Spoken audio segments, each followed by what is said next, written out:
भी जब उस शांत सूनी हवेली के सामने से गुजरता हूं तो मेरे कानों में रिया की हंसी नहीं, उसकी चीखें गूंजती है और आंखों के सामने वो चेहरा घूमता है, एक मासूम गुड़िया का चेहरा जिस पर कभी ना मिटने वाली एक खौफनाक मुस्कान थी।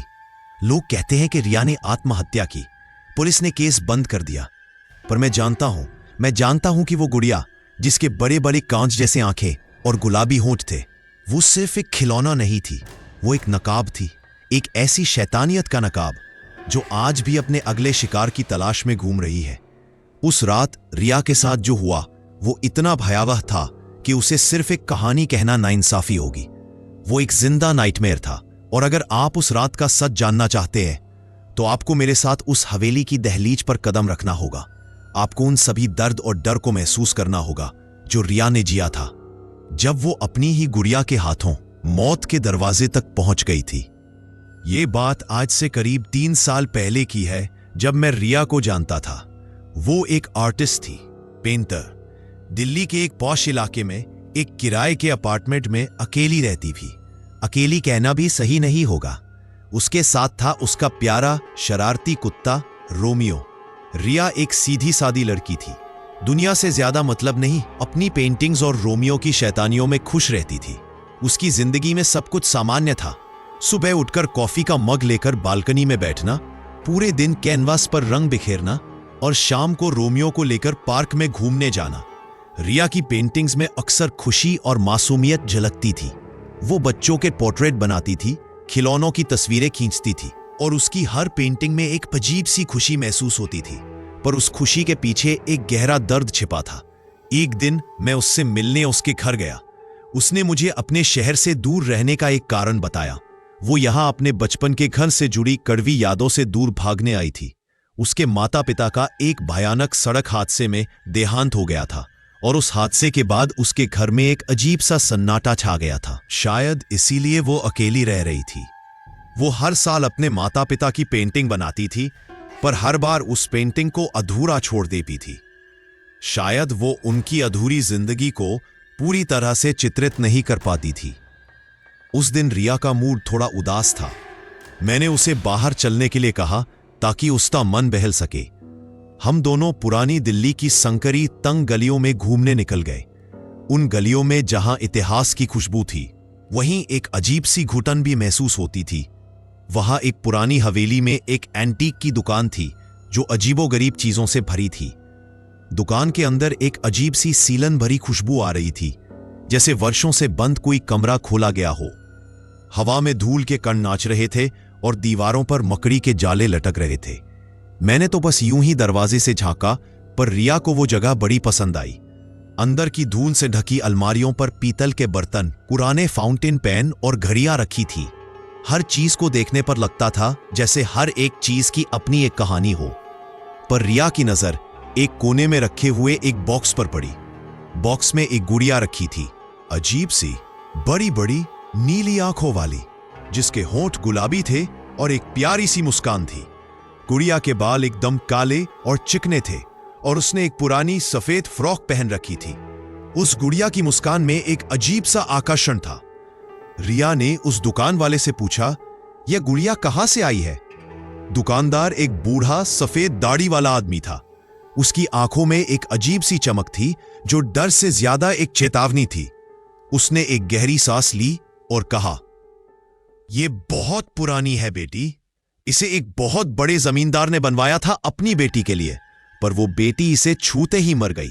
उसके बाद ये जिसके पास भी गई, उसकी जिंदगी में एक भयानक मौत आई। रिया को डरना चाहिए था, पर वो तो एक आर्टिस्ट थी। उसे ये कहानी और गुड़िया दोनों ही बहुत इंट्रीगिंग लगे। उसने उस गुड़िया को खरीद लिया। उस दुकान से बाहर निकलते ही मेरे मन में एक अजीब सा डर बैठ गया था, जैसे मैंने रिया को किसी जाल में फंसते हुए देखा हो। मैंने उसे रोकने की बहुत कोशिश की, पर रिया ने मेरी एक न सुनी। वो बार बार यही कह रही थी कि यह गुड़िया अकेली है, इसे प्यार की जरूरत है, मुझे इसकी पेंटिंग बनानी है।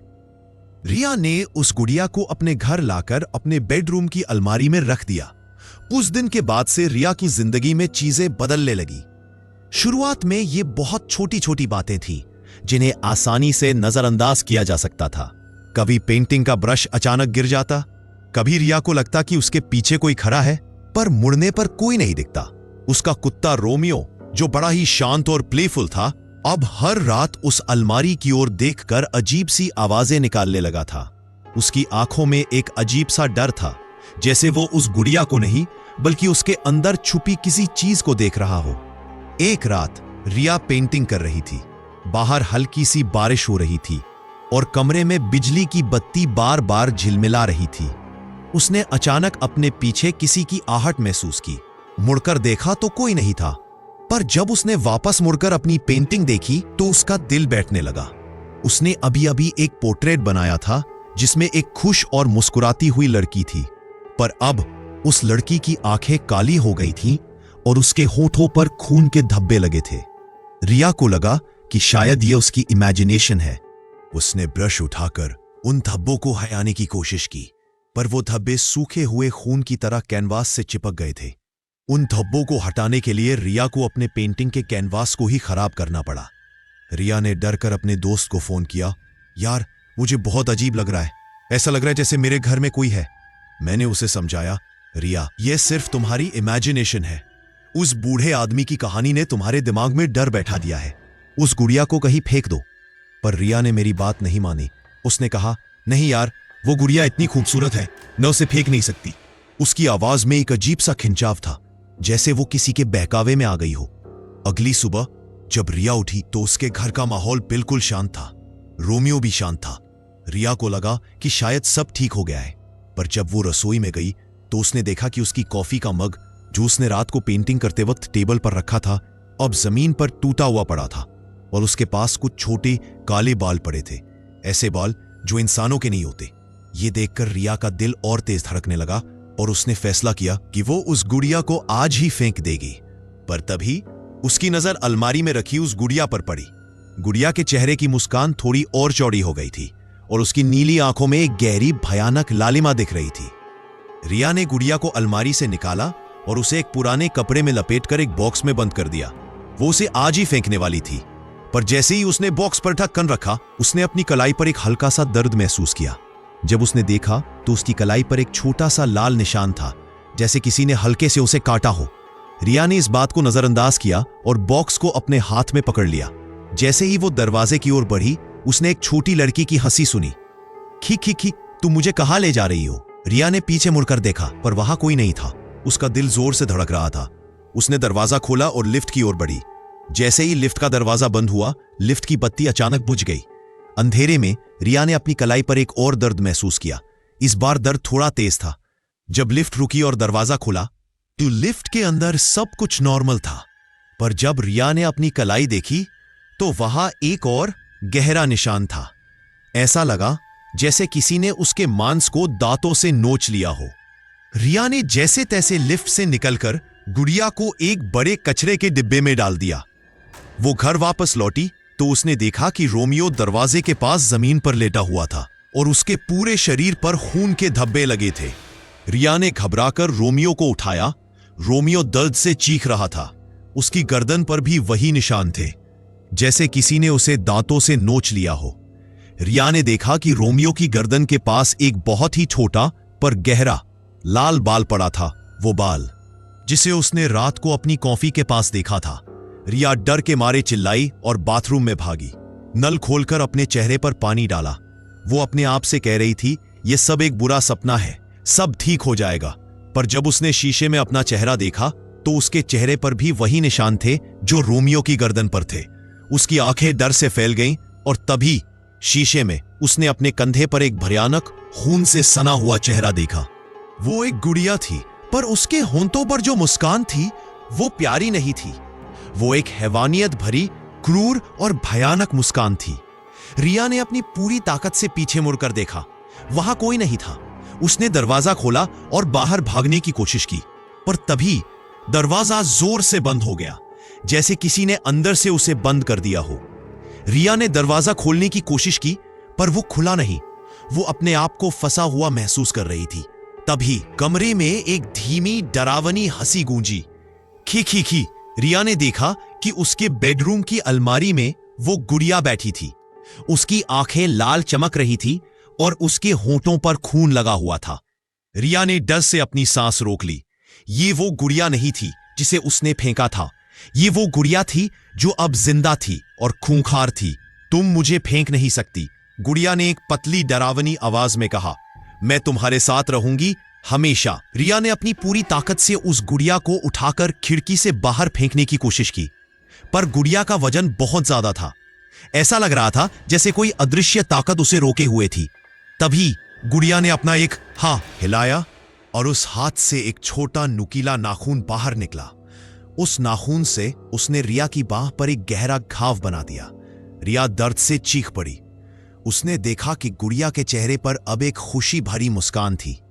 उसके होठों से खून टपक रहा था, वो खून जो रिया की बाह से निकल रहा था। गुड़िया अब रिया की ओर बढ़ रही थी। रिया ने डर कर उसे धक्का दिया। गुड़िया जमीन पर गिरी और उसके शरीर से एक अजीब सी आवाज आई, जैसे कांच टूट गया हो। रिया को लगा कि अब सब खत्म हो गया, पर तभी गुड़िया उठी।